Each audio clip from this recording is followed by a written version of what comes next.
BRS అధినేత KCR bus యాత్రపై EC నిషేధం విధించింది. 48 గంటల పాటు ప్రచారం నిర్వహించకుండా నిషేధం అమలు కానుంది. దీంతో ఇవాల్టి కేసీఆర్ జమ్మికుంట బస్సు యాత్ర, రోడ్ షోలు రద్దయ్యాయి. తనపై విధించిన నిషేధంపై ఘాటుగా స్పందించారు గులాబీ బాస్.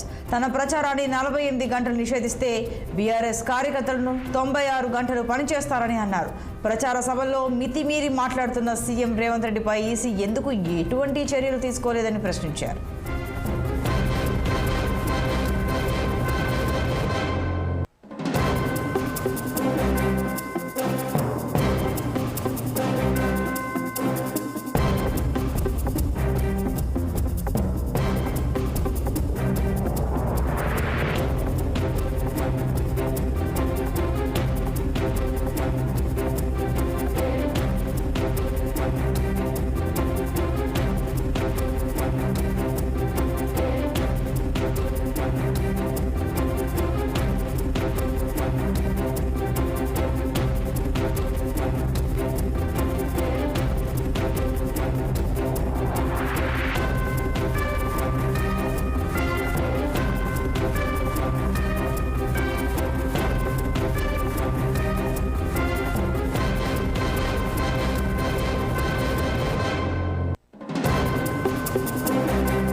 బీఆర్ఎస్ అధినేత కేసీఆర్ బస్సు యాత్రపై ఈసీ నిషేధం విధించింది. 48 గంటల పాటు ప్రచారం నిర్వహించకుండా నిషేధం అమలు కానుంది. దీంతో ఇవాల్టి కేసీఆర్ జమ్మిగుంట బస్సు యాత్ర, రోడ్ షోలు రద్దయ్యాయి. తనపై విధించిన నిషేధంపై ఘాటుగా స్పందించారు గులాబీ బాస్. తన ప్రచారాన్ని 48 గంటలు నిషేధిస్తే బీఆర్ఎస్ కార్యకర్తలు 96 గంటలు పనిచేస్తారని అన్నారు.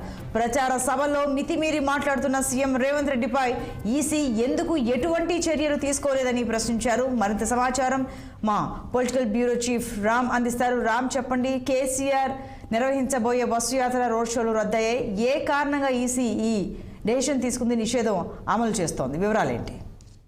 Good morning Santoshi. ఏదైతే బీఆర్ఎస్ పార్టీ అధినేత మాజీ ముఖ్యమంత్రి కేసీఆర్ రోడ్ షో, బస్సు యాత్రలపై 48 గంటల పాటు ఎన్నికల కమిషన్ నిషేధం విధించింది. ముఖ్యంగా ఈ నెల గత నెల 5వ తేదీన సిరిసిల్లలో పొలం బాట పేరుతో రైతులు పండించిన పంటలు కరెంటు సరిగా లేక పంటలు ఎండిపోయిన సందర్భంగా పంటలను పరిశీలించడం జరిగింది. అక్కడ రైతులతో పాటు కలిసి మీడియాతో మాట్లాడిన కేసీఆర్ ప్రస్తుత ప్రభుత్వంపై, ముఖ్యమంత్రి రేవంత్ రెడ్డిపై పరుషమైన పదజాలం వాడారు, అసభ్యకరమైన పదాలు కూడా వాడారని చెప్పి కాంగ్రెస్ పార్టీ నేతలు ఈసీకి ఫిర్యాదు చేశారు. ఈ నేపథ్యంలోనే ఈసీ కూడా కేసీఆర్ కు సమాధానం వివరణ ఇవ్వాలని కూడా నోటీస్ ఇచ్చింది. ఆ నోటీసుకు ఎలాంటి సమాధానం ఇవ్వని పక్షంలో నిన్న ఎన్నికల కమిషన్ స్పందించిన ఎన్నికల కమిషన్ కేసీఆర్ కు ప్రత్యక్షంగా బస్ యాత్రలో ఉన్న కేసీఆర్ కు ప్రత్యక్షంగా వెళ్లి నోటీసులు ఇవ్వడం జరిగింది.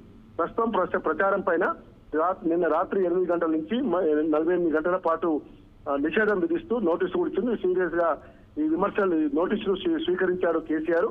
ఖచ్చితంగా ఈసీ ఇచ్చిన నిబంధనల ప్రకారం అందరూ కట్టుబడాల్సిన పరిస్థితి కాబట్టి ఈ నేపథ్యంలో మాజీ ముఖ్యమంత్రి రేవంత్ కేసీఆర్ కూడా ఈసీ నిబంధనలకు కట్టుబడే ఉండడం జరిగింది. అయితే ఈ సందర్భంగా నిన్న రాత్రి కూడా 7 గంటల 20 నిమిషాలకు ప్రారంభించిన ప్రసంగం ఓన్లీ కేవలం ఒక 14 నిమిషాల మాత్రమే మాట్లాడి తన ప్రసంగాన్ని ముగించారు. ఎందుకంటే ఈసీ నియమ నిబంధనలు అక్కడ ఎంత పెద్ద నాయకుడైనా కూడా ఖచ్చితంగా పాటించాల్సిన నేపథ్యంలో కేసీఆర్ కూడా దాన్ని స్వీకరించడం జరిగింది. ఈ నేపథ్యంలో కేసీఆర్ కూడా తన తీవ్రమైన వ్యాఖ్యలు చేశాడు. మా ముఖ్యమంత్రి రేవంత్ రెడ్డి తన పైన చేసిన వ్యాఖ్యలు ఈ అధికారులకు కనబడటం లేవా, ఖచ్చితంగా ఇది కావాలనే బీఆర్ఎస్ పార్టీ అడ్డుకోవడమే కుట్రలో భాగంగానే కేంద్ర ఇట్లా ఎన్నికల కమిషన్ చేస్తుందని చెప్పి టీఆర్ఎస్ నేతలు కేటీఆర్, హరీష్ రావు కూడా కేసీఆర్ కి ఇచ్చిన నోటీసులపై స్పందించారు. రేవంత్ రెడ్డి బూతులు మాట్లాడినా కూడా ఈసీకి వినపడవా అని చెప్పి, మరోవైపు మోడీ మత విద్వేషాలు రెచ్చగొడుతున్నా కూడా ఈసీకి వినపడవా అని చెప్పి కేసీఆర్ స్పష్టించారు. దీనిపైన ప్రస్తుతం ఆలోచన చేస్తా ఉంది లీగల్ టీము.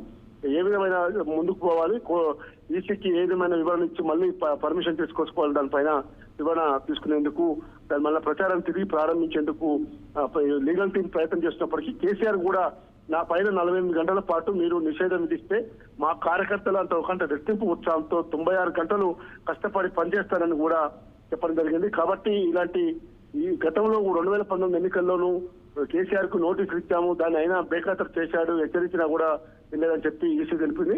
ఈ నేపథ్యంలో ఈసారి ఈసీ సీరియస్ గా తీసుకున్నది Santosh. Right Ram, thank you.